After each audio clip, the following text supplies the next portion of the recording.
Toshner here with TNT Fitness Results and KettleBellsFromHome.com. Today I'd like to talk to you about bottoms-up squatting, and here's why.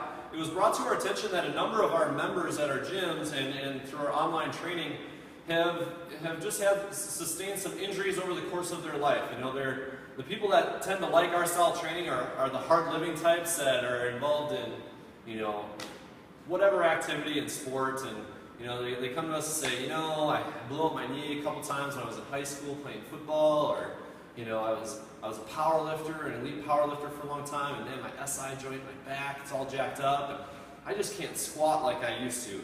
But I love squatting. I wish I could squat a heavy weight, you know, and I'm looking for something heavy. Well, here's an exercise that we can do, right? If you can't get under 225 pounds anymore and back squat it, how do you kind of create that tension in your body and create that strength? We can do a bottoms-up squat, all right? And here's my explanation for it. Strength is all about tension, okay? So if I have a suitcase here, and the suitcase is just full of feathers, it's really light, all right?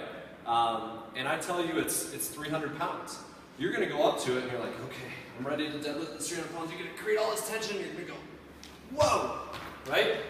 It's over the top tension, okay? We created tension and we didn't need to use it, and therefore we flew back. Likewise, flip it around. If it had 300 pounds in it, and I said, it's just full of feathers, it's super light, go ahead and pick it up. You go to pick it up like this, and you wouldn't be able to move it, right? You're not creating enough tension to be strong enough to pick up the load, right? So strength is tension. So the body doesn't know any different whether that's full of feathers or 300 pounds. It's all about the tension that you create. This is why in elite powerlifters, when you see them back squat 135 pounds or 1,000 pounds, they look the same, right? They treat a 135 pound warm up like it's a 1,000 pound squat, okay? So if we can kind of create tension in our body without loading our back full of a ton of weight, then perhaps we can be strong, right?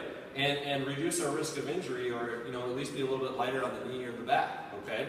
So what I'm going to do is a bottoms-up squat. I'm going to take my kettlebells, I'm going to clean them with the bottom up, and because of that, because the bottoms are up and I'm working on balance and stability, I'm going to have to tense up. I'm going to have to create tension in my forearms, my biceps, my pecs, my core. I'm going to have to come down really, really stiff and solid, right? Creating tension in my body, telling my body that, hey, this is a heavy load, even though it's really not, okay? So it looks just like this.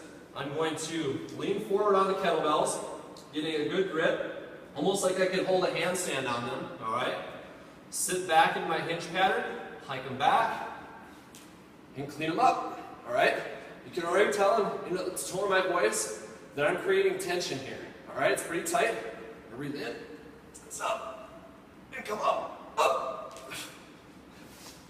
And just squatting 220 kilogram kettlebells probably feels like a 185 pound front squat, okay? So again, in working grip strength and total body strength have a linear relationship.